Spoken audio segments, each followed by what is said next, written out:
But I'm curious, I think that your political rebellion took a conservative form. Yes, the non-political, non-historical literature that we were being assigned was what I call pre-woke, very much anti-colonialist, anti-Western, that we are the contaminants on the world, that we are polluting other tribes. I'm talking to Charlie Kirk, and Charlie came out of nowhere 10 years ago and built the world's most influential organization of young conservatives. And he did that from scratch. He did that by going to universities pretty much single-handedly, setting up card tables, offering to discuss and debate all the issues that weren't being discussed and debated in these places set up for exactly that reason.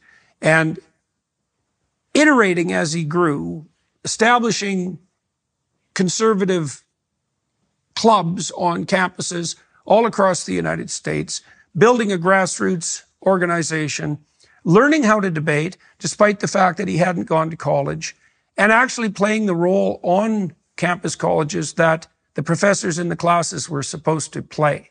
And so why watch my discussion with Charlie?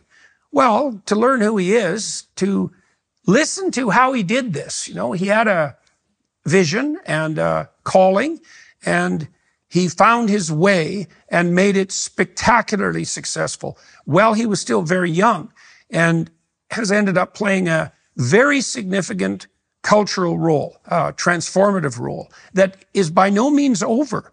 And so I think the podcast is interesting in and of itself because the story is so compelling, but it also contains many lessons, you might say, for those who are searching for a productive, adventurous, romantic way forward. So join me in my discussion with Charlie Kirk, founder and leader of Turning Point USA, the world's largest conservative youth organization. So I've got a gotcha question for you. So now you're warned. Okay. So you know that Robert F. Kennedy and Mehmet Oz, and I suppose Jay Bhattacharya too, are all hands on deck to restore American health. And that likely the biggest problem that's confronting us is insulin resistance. I agree with that. Too much, way too much sugar and obesity and all that goes along with it. But insulin resistance it's just devastating. It makes you old. It makes you diabetic. It's terrible. It interferes with your cognition. It increases the probability that you'll get Alzheimer's. And that's all linked to carbohydrate excess intake, right? You agree with all that? I agree with that. Okay. And yet, when you were in high school, one of the first things you did to begin your political career was agitate for a, reduction or stabilization of the price of cookies at the school? We were against cookie inflation. Yeah. So looking back from your position of wisdom, 13, 14 years later, what do you have to say to the American public about your cookie advocacy? What I should have been advocating for, reduction in the hamburger or steak prices. You see, that would have been a much better health approach. But all kidding aside, the funny undercurrent of that is that's kind of what started my political advocacy. I know, and it is hilarious. I kind of look back, even just 13 years ago, when, cookie prices were the number one, concern. This was before DoorDash, this was before all that. And I look at these high school kids now, what they're able to order into high school. They have entire cubby rooms of like half of the high school class that is just getting takeout. So in our high school in the suburbs of Chicago, the biggest thing was these basically homemade cookies that nearly tripled in price over the course of a year. So we started Students Against Cookie Inflation, which was a rather righteous effort, I might say. How old were you? I was, at that time, 16, 17 years old. 16. And how much before that do you think your interest in the political developed? I definitely had an interest. I'd say I was really fascinated by American history, why we were a great country. It was hard to not be politically oriented or opinionated based on the time that I grew up in. Understand the time and place. When I was in 8th grade, this guy named Barack Obama came onto the political scene from Chicago.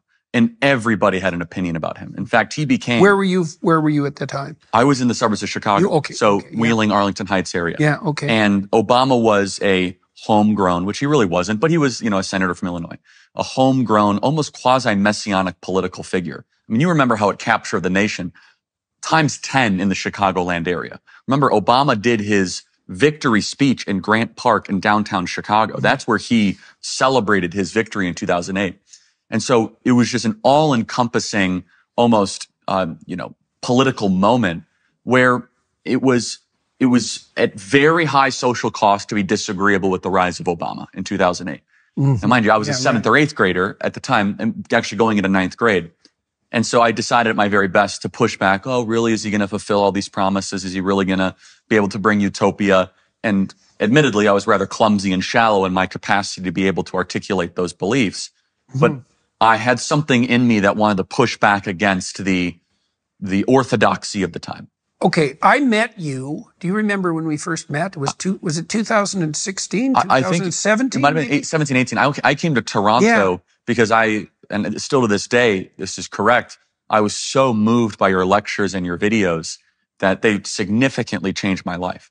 And I really wanted to meet you more than anything else. And well, I remember you were kind enough to make time for that. Yeah, well, I remember that meeting, and I remember trying to figure out who you were because of what you were doing and the fact that you had this remarkable organizational capacity. But what I'm interested in now, when you is what I'm very interested in trying to figure out what inclined you to take the path that you took. Now, you said, okay, so you said Obama, but you said something else at the same time.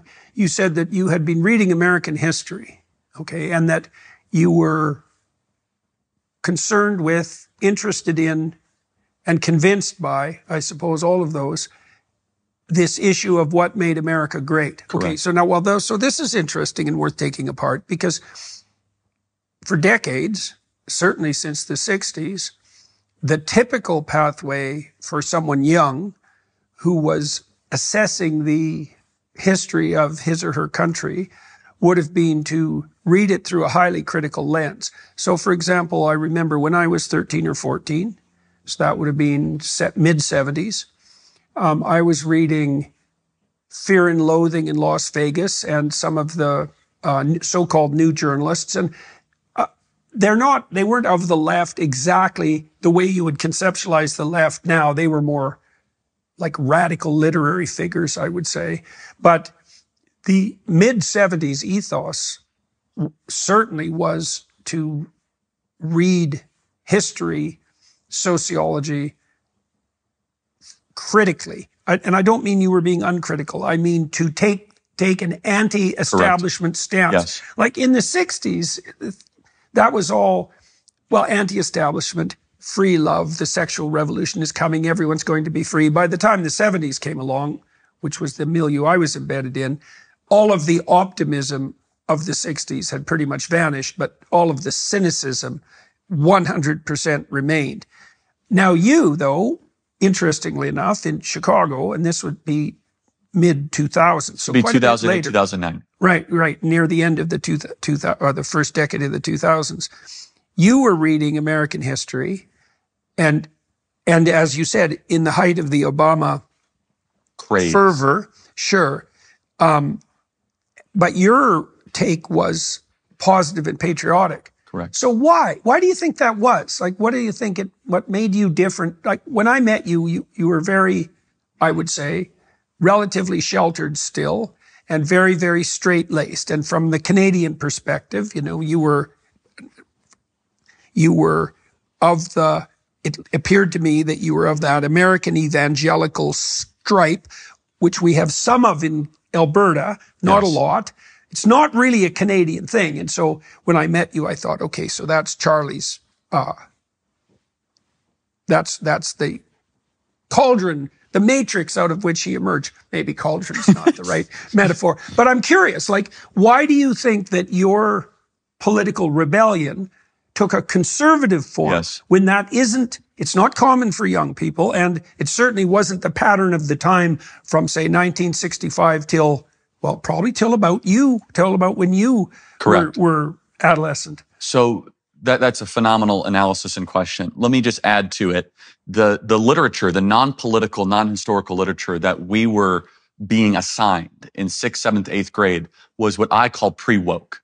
It was almost there. And so it was like books that come to mind is a book called like Things Fall Apart. I don't know if you're familiar with this book. Chinua Achebe, I think. Yeah, exactly. I think it was the main character was Okonkwo. I could be wrong. I'm just drawing from like 13, 14 years.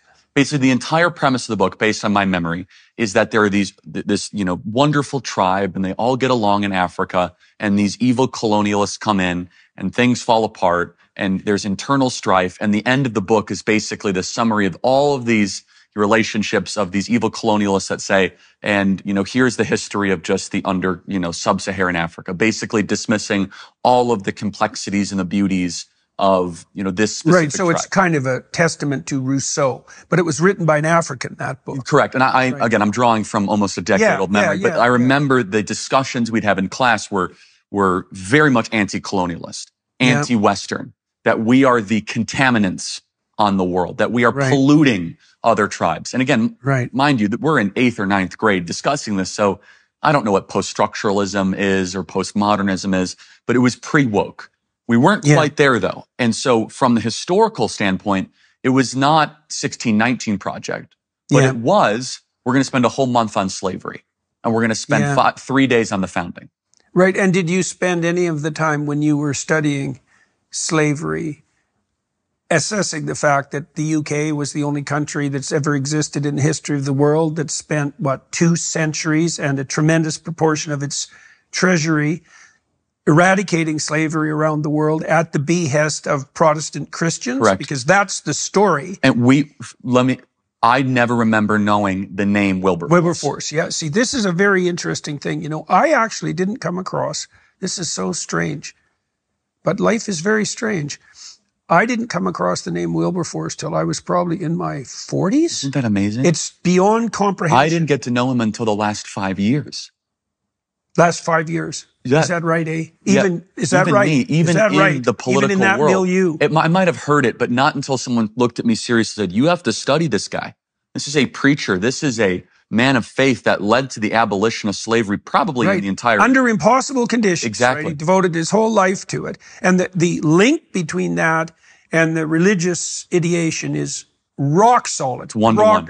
It's one-to-one. Absolutely. And it's also the case that his ideas wouldn't have fallen on fertile ground, because they did relatively. Like, when you can make a radical cultural shift in one lifetime, which is no time at all historically, you know that you're at the forefront of ideas whose time has come. Yes. And that was clearly the case for Wilberforce. And he certainly is one of those people who stood up against the greedy, self-centered, and malevolent ethos of his time. But the UK swung around behind him impossibly rapidly, and then with their full might. And I've learned a lot of things in the last 10 years that have shocked me so bad I don't know how to recover exactly. And one of them was that the public school system was set up by fascists on the Prussian military model. I've never been able to figure out exactly what to do with that. They were literally trying to make thoughtless worker drones. Desk workers. That's what bureaucrat means. Yeah, well, or factory workers. Correct. That's right. And what that in itself wasn't so bad, because the country was industrializing. But right underneath that was the idea that while you were doing that, it was necessary to pretty much stamp out or fail to develop anything that would produce any kind of creative entrepreneurship. It's like, okay, that's hard to swallow. And then when I read about how the food pyramid was developed, that's just beyond comprehension. I don't know if that's the worst crime ever committed in the United States, but it's up there. And then the next mystery is Wilberforce is another mystery of that magnitude. And even you might say, particularly on the left. Correct. It's like, okay, you guys, you're for the oppressed, which I don't buy for a second, but especially because I've watched in the last 10 years the lefties sell out the poor worldwide to the climate apocalypse mongers. And that's just been a catastrophe for places like Africa, like Bagat Wade has been so, forthright in observing. But the fact that slavery and reparations, all of that, the unfair founding of the United States has been a central dogma of the radical leftists. They blame slavery on the West, and the fact that the radical types have control over the education system means that no one, even educated in a conservative milieu, knows who the hell Wilberforce was. And I just don't know or Thaddeus Stevens, or the heroism of John Quincy Adams. Those would be, some main protagonist characters for the abolition of slavery here in America. And so when I was in 9th, 10th, and 11th grade, something in me, and I don't quite know, my parents very patriotic, but not political. Patriotic, but not political. They're conservative, but we were not a political family, but very patriotic. Something in me desired to try to find the other side of the story, to try to push back a little bit from the incessant narrative that was being built. And I do want to make sure this is clear. We were not yet at the place where the teachers were saying America was racist. In fact, it was actually much more insidious than that. And so that even in 2008, that still wasn't occurring. I could make, at least in my environment, I could make an argument, though, that what they were doing when I was in high school is actually long-term much more effective to create revolutionaries for the left than what they're doing now, because it really didn't warrant that much of a backlash. It wasn't overly provocative. They weren't saying to the white kids in class, hey, go sit on this side of the class, and black kids on this side of the class. Yeah, well, those things always happen one tiny step at a time. Of course. But when I was being schooled, there was no parents showing up at school board meetings about critical race theory. Now, these elements were laced throughout all of the curriculum. Right. And it took a very discerning eye. And for whatever reason, how I was raised or just something in me, around 10th or 11th grade, I asked the question. I said, look, we have spent an entire month on slavery. Totally get it. Terrible thing. But we spent so little time on the brilliance of the founders and what they've created and the greatest political document in human history and what went into that. And it was an underemphasis on the heroism and the courage and the brilliance, and an overemphasis on the evil and the tragedy and the horror without even the redemption arc behind it. Well, the thing that's so awful about that, as far as I'm concerned, from the leftist perspective, let's say, is if you are concerned with the poor and the oppressed, and then you have to be discerning there, because there are people who are poor and oppressed as a consequence of their own idiocy. And that's not so uncommon, as you know in your own life by watching your pathway to failure. So, but given that there are people who are unfortunate, you'd think that the appropriate tack would be to determine who in history served them most effectively. And I just can't see anyone you could possibly point to more effectively, who did that more effectively than Wilberforce, ever. And so you would think that instead of erecting monuments to Lenin, the leftists would erect monuments to Wilberforce. But not only do they not do that, no one knows who the hell he was. It is one of the greatest memory holing of a hero in Western history. Yeah. I completely agree. Why is it? My hypothesis is he's Christian. Is that you cannot highlight a man of faith who did something with such valor and such significance. It is at odds with almost every other fundamental narrative that they must try to present. Yeah, that's right. I think that's right, that it is fundamentally, but that begs another question, and that would be why, given that Wilberforce was clearly a force for the good that Obama, for example, would have been pushing, right? By which I mean movement towards a polity where there was no racial or ethnic prejudice. If Wilberforce is the poster boy for that sort of effort, which if you understand his life and you read about it, I can't see how you can conclude that, then why would the lefties forego that merely to oppose the fact that his motivation was fundamentally Christian? Because that points to something deeper, right? It points to the fact that the true war, so to speak, isn't political. It's not left versus right. It's something deeper. And then if it is anti-Christian, then why? Like, what does that mean? Like, there's an Enlightenment element there, right? The Enlightenment types, especially after the French Revolution, generated this narrative that science and religion were radically opposed, and that if you were on the side of religion, you were against clear, rational, logical thinking.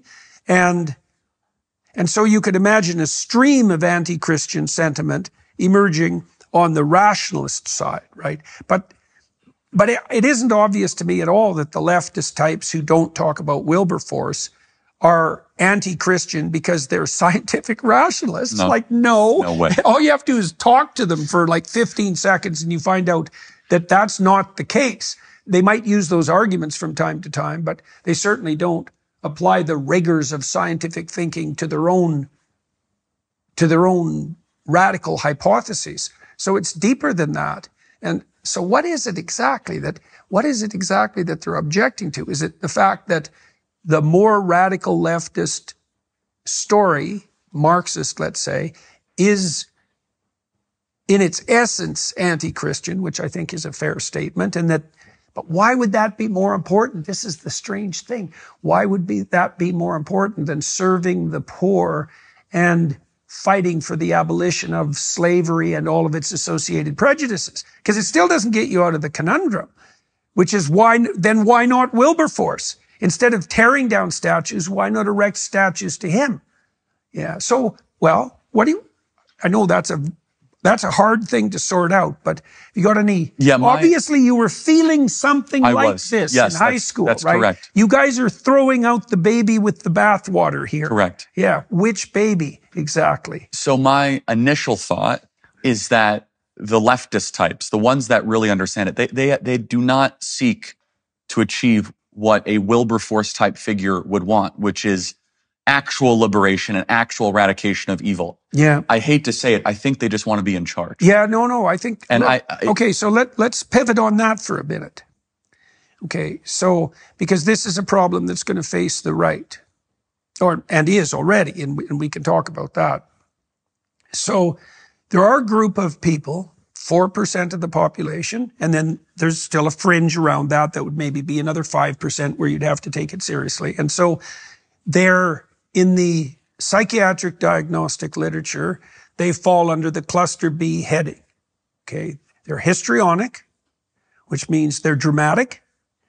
And I suppose if they're healthy and histrionic, then they become actors, right? And entertainers. So there's a positive spin on that. But if they're negative histrionic, they dramatize their pathology and use it as a weapon. Okay. They're narcissistic, which means they want unearned social status. They're psychopathic, which means they're predatory parasites, and they're antisocial, and that's just your standard criminal types. So that all fits in cluster B. And there's personality traits that go along with that. Machiavellian, they use language not to convey information, but to manipulate, and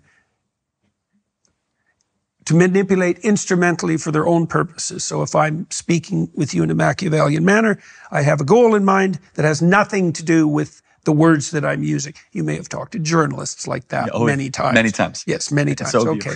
So they're Machiavellian. That's so well said. They're narcissistic. Again, that's an overlap. They're psychopathic. Oh, yes. And on the personality side, that associates with sadism. And so all of that culminates in a personality style that has the proclivity to take positive delight in the unnecessary suffering of others. Okay, so now those people, let's say they're 4% of the population. Okay, so this is what they do, is they look for a story that's working. Could be Christianity, Judaism, Marxism, could be conservatism. Doesn't matter what the story is. They look to see where it has purchase. So where the people who play that game have power. They infiltrate that. They advertise themselves as the vanguard of that movement, and they do that for no other reason than to gain power. Right. And so this is politically agnostic. Now they'll guise themselves in political cloaks and they'll learn all the tropes. I mean, this sort of thing, you can see this sort of thing emerging like mad on the right, on Twitter, for example. But it's been characteristic of the left for a long time, insofar as the left has power. But, you you were the one who just said, I think they want power. Yes. That's part of that. You know, in the biblical tradition, there's a battle always between the ethos that brings abundance. So that would be the miraculous provision of fish and bread and water that never exhausts itself. That's all consequence of a particular kind of ethos, the one that Wilberforce embedded. That's juxtaposed against usurpation, Luciferian usurpation of power, right? That's the temptation that Christ is offered in the desert, right? The third temptation is the temptation of power. Right, the whole world. Yeah, that's right. That's right. That's right. And one of the things that's Moses is punished brutally by God for using power near the end of his... And for thinking he has the power to actually make water come out of the rock. Well, that it's dependent on him. And on him, not God. Yeah. Well, and worse than that, not only on him, but on it. God tells him to invite with his words, and he uses force and authority, right? So he doesn't enter the promised land. So that's a good indication of the danger of power, even when wielded by someone who is estimable, right? Because you have to give Moses his due. A lot of credit. Right. Well, exactly. For dealing with that group. Yeah. And then, of course, that's the temptation that's offered Christ. So I do think it's a power game. Yes. And then there's a commandment not to use God's name in vain. And then there's the comments in the Gospels about the Pharisees, right? The Pharisees are exactly the people who use religious terminology, so moral terminology, to cloak their power-seeking machinations, right? And Christ goes after them. I think the best account of that is in Matthew, where he tells them that they're like, it's pretty brutal, that they're like... broods of vipers, yeah. Worse, they're like graves full of rotting bodies that someone whitewashed, right? And he says that if they would have, they're the people, had they been alive in the time of the prophets they purport to follow, they would have been part of the mob that would have killed them, right? That's actually part of, you may know this, but that's part of what sets them up for the crucifixion, right? Because they're not very happy with those insults publicly delivered. But that shows you also how old the problem is. So you can imagine one of the worst possible sins is to take the highest possible virtue. So that would be, well, we stand for the oppressed, we stand for the poor, and then to gerrymander that so that your standing for that only pushes you towards power. That's right. Right. And so, and then it also, there's a clue in the Gospels, I think it's in the Gospels as well, about how you figure that out. And the answer is, by their fruits you will know them, right? So you look at, well, what I've done is I looked at the consequences, for example, of the green energy programs in Germany and the UK. Well, what's the consequence? Let's take Germany. Germany pollutes far more per unit of energy than they did 10 years ago, and their energy prices are 5 times as high. They're completely dependent on dictators of the worst sort. Yes. They continue to make the same mistakes. They're deindustrializing very, very cataclysmically. It's destabilizing their political environment, and that falls disproportionately on the poor. I don't see a way around that analysis. And nature worshiping is not anything new. All throughout the scriptures. No, that's right. Elijah, I mean, is that whole story is a manifestation of the nature worshipers versus the belief in God. But back to just to reiterate a very profound point you made. In evangelical circles, we get wrong, which is people think do not take the Lord's name in vain, just to say do not say God in an expletive way. It actually, the word is don't carry the name's Lord, the name of the Lord in vain, meaning don't do actions in the name of God. So you're exactly right. And so people wear the costume of the holy, or they appropriate. Well, that's exactly what Christ tells the Pharisees. Literally, he says they wear the garbs of the priestly and we are, to elevate their moral status. And this is what we believe is partially blaspheming the Holy Spirit, which is to take all of the trappings of religion. Oh, that's interesting. And to do evil in that name. We believe that is one of the, if not the most evil. So that you think that's the transgression against, okay, so that's interesting because, so my psychological understanding of the idea of the Holy Spirit is that the Holy Spirit is what possesses your words when you truly aim up. And this makes sense to me psychologically because the thoughts that make themselves manifest to you spontaneously are directly related to the intent of your aim. That's how literally how your verbal mind works, your imagination as well. You know, if you go on a date and you aim at sexual contact on the first date, the fantasies that come along with that aim will be of that nature, obviously. And if you are on the hunt, so to speak, for a marital partner, the fantasies that accompany that will be quite different. So this is literally how your imagination. It's also the case that, you know, it's the same idea with the date.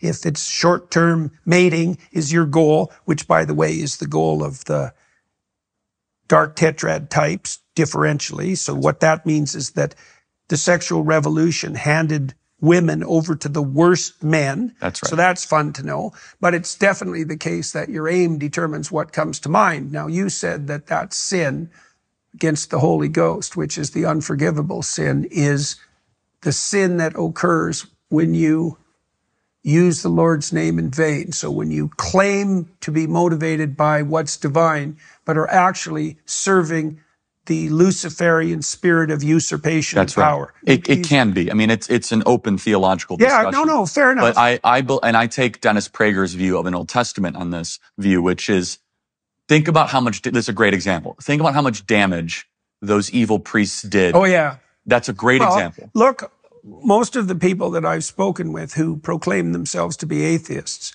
are atheists for two reasons. And I mean the good faith atheists, let's say. First of all, they tend to be tilted in the engineering cognition direction, so they're much more oriented towards things than people, and that's a stable temperamental trait. But they've almost all also invariably been hurt by someone or some institution that's claimed to be religious. And then you could also see that that's right. Obviously betraying someone in Dante's account of the Inferno, when he goes down to the bottom of hell, he finds the betrayers right next to Satan, yes, right? Judas, Crassus, and Brutus. Right, all right. Three of them. Okay, so the idea and the lake of ice, which is right. That's where Satan is encased, right? Because he's too brittle to move. Yeah. So the reason for that, I think, is that there isn't a more upsetting psychological phenomenon than being betrayed. You stake yourself on someone, you trust them. They're now a foundation. They're part of the foundation of your life. Completely. Oh, so, and there's no worse form of betrayal than betrayal that's done in the name of the highest good, right? I mean, there can't be, obviously. Yes. Okay, so, all right. So I thought that sin against the Holy Ghost was something like rejection of the Abrahamic call. You know, God comes to Abraham as the spirit of adventure. He says, go out into the world, leave your zone of comfort, move away from your people, and have the terrible adventure of your life. Well, if you reject that, you can't develop. Yes. Right? Because you're rejecting the spirit of learning. And think of how many young men are rejecting it every day. Well, what's terrible about that, this is something we could talk about too. I'm curious about your experience. It's been my experience that it doesn't take that much encouragement for the people you're describing to be inspired to try. Now, I've talked to thousands of young men now who've had that experience, you know, like I see a lot of them at my lectures. They come to the meet and greets, for example, and they tell me, it's great. It's really great. They tell me that, you know, 5 years ago, 6 years ago, because it's starting to be a long time now, 8 years ago even, they were not in good shape. And they came across my lectures or books and decided that there was something worth aiming for, and then decided to try. So to tell the truth, that's a very common vow, let's say, to take on more responsibility. And they usually laugh about starting to make their bed or something like that, which is a lot less trivial than people think. And then it's straighten them out. The terrible thing is how little encouragement that actually took. And so why are people coming out to see you on campuses, and what kind of response do you get from the people that you talk to? The responses have been incredible. First, the crowds alone, we're drawing crowds of 3,000, 4,000, 5,000 people in the middle of the day just for me to debate a random college kid or a college professor. It's remarkable. So walk me through one of those events, Charlie. And so I've been doing that for a decade. So I started as we know, we started Turning Point USA. One of the things I really wanted to make sure is that I was in touch with the target audience that I was trying to convince and trying to persuade. No better way to do that than just go to the college campus itself, set up a card table with, maybe a poster that says something like, I think government should be smaller, something like that, and start a discussion. I would do this at University of Wisconsin-Madison. I would do this at University of Illinois when we had almost no funding, no connections, no idea what I was doing. Right. I've always believed in the grassroots interaction. Similar to your meet and greets. No data, no chart, no abstraction can get to that personal human-to-human contact. So I've been doing that for many years. And then Steven Crowder, to his credit, kind of popularized this idea of debating and putting it on. I said, why don't I also film these interactions? And so I started to do that around 2018. So it's been about 7 or 8 years now. And, then 10 kids would show up and then 20 kids. And we started to put these on the internet, and kind of concurrent and simultaneous to your rise, where you diagnosed what was going on in the West quicker and more accurately than anybody else, especially with young men. We started to see our popularity increase as we started to address some of the underlying problems that young people were facing, but in particular, young men were facing. And then COVID happened, and we were basically out of business for, a year, in the sense where we weren't able to do campus activities. Donald Trump was no longer in office, and we had to really kind of rebuild on campus basically about 2 years ago. So let's just say the spring of 2023, things really started to change, where we would do these campus events prior, and we would bring in your traditional conservatives, 300 to 400 people, maybe a couple 100 interested types, maybe 50 liberals, 500 students, call it a day. That's a success. All of a sudden in 2023, we were drawing a different type of person and student. First of all, we were drawing people outside of the campuses that were welders, electricians, and plumbers, and the working men that heard that we were in town, and they just how'd they hear? Social media. Okay. And so decentralized promotion.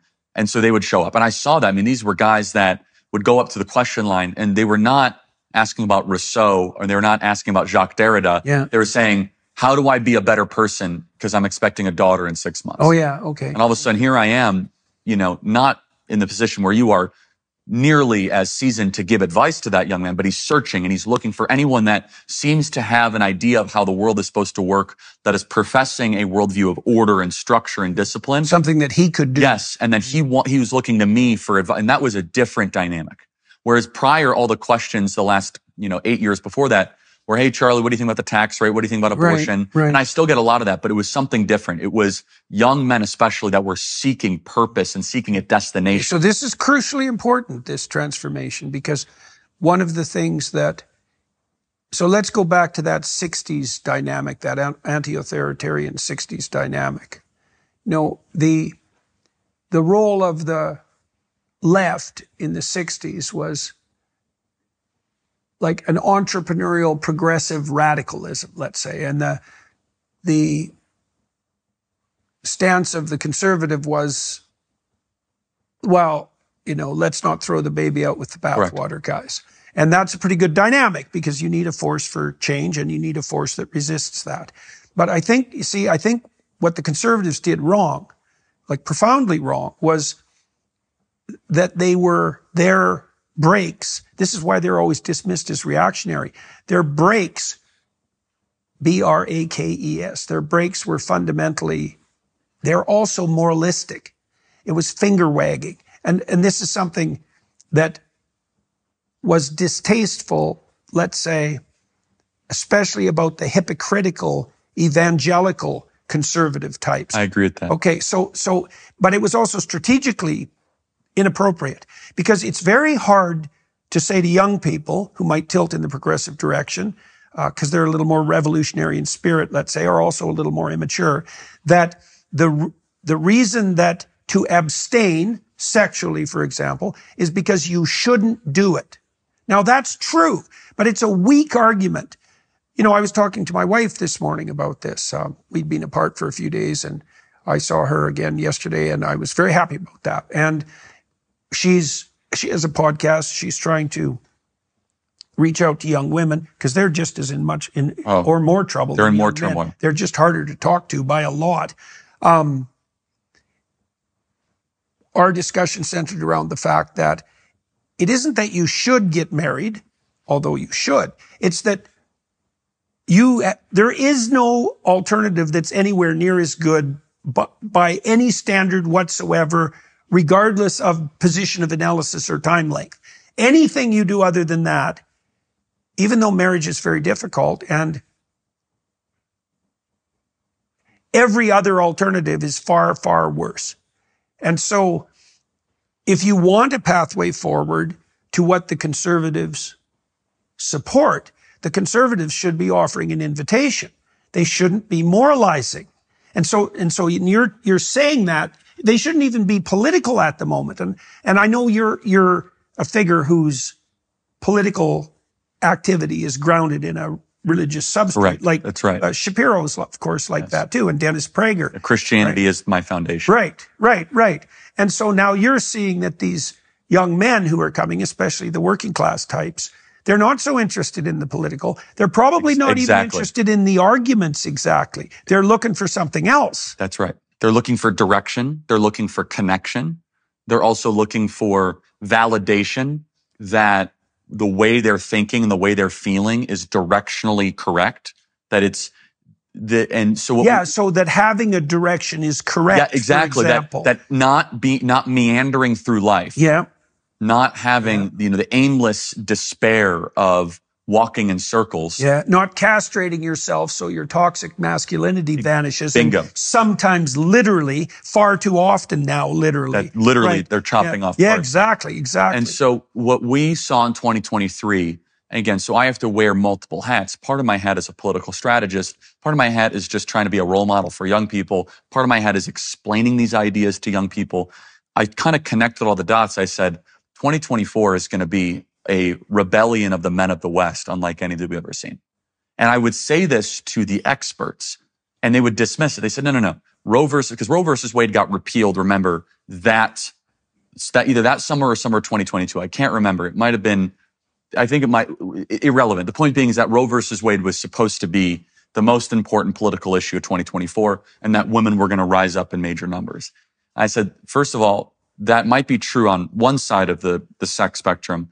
On the other side, or binary, the other side, there is something happening with men that no one is talking about, no one wants to acknowledge, no one wants to admit. And so separately, the Trump team, to their credit, believed in it and actually ran an explicitly masculine campaign going on podcasts like Joe Rogan and Theo Von. And so they were very much embracing of this, to their credit. But separately, we must diagnose, why is this happening? And the education system, as you've astutely pointed out many times, is hyper feminine. There's no place for young men, especially young white men of a Christian persuasion. I think it's 1 in 4 boys is now given an ADHD diagnosis. Correct. It's something and like even that. the New York Times has said this is for parents, not for kids. Yeah. Meaning there's no medicinal reason for this to happen, according to the New York Times. Yeah, right. So things have gone particularly sideways when the New York Times... I encourage people to read this cover story. It was unbelievable, where they were basically saying, after this major study, that like 1% of the kids actually do need ADHD medication that are completely out of control. But almost like 90 to 95% are just because the parents don't want to have an unruly kid around. Yeah, and if that's the New York Times diagnosis, then you can also be absolutely 100% certain that they underplay the role of the educational establishment in setting up the circumstances so that parents are likely to draw that conclusion. Correct. I mean, with all this trans butchery nightmare, my profession, particularly the social work end of it, but my real psychologists, let's say, were also stunningly craven in their unwillingness to resist this. The mantra was to parents, well, would you rather have a live trans child or a dead child? Which there was never, Charlie, a shred of evidence for that. It's one of the most evil things that has happened. It is unbelievable. The people who promoted that should be imprisoned. I agree. It's absolutely And it's brutal. widespread, and it's still in the fibers of the pediatric community. Yeah, that's for sure. It really is. For sure. Well, the Supreme Court of the UK may have broken the back of that movement a week ago. Remarkably. That was unbelievable. That was one of the most... Now and then the Brits, God love them, do something quite radical in the right direction. Right? Brexit was a good example of that. Oh, that's interesting. They put through that free speech legislation that the Labour Party tried to rescind that has actually reshaped the universities to some substantial degree. That was in part a consequence of me being disinvited from Cambridge, which had a long-term consequence that the disinviters hadn't really reckoned on, because a whole group of professors at Cambridge got together and decided that they were going to change the policies at Cambridge, which they did in a historic vote, and then they changed the policies at the national level. And the repercussions of that haven't stopped yet. But so yes, so this terrible demoralization, right? So, all right, now you're being called, you're advertising on social media.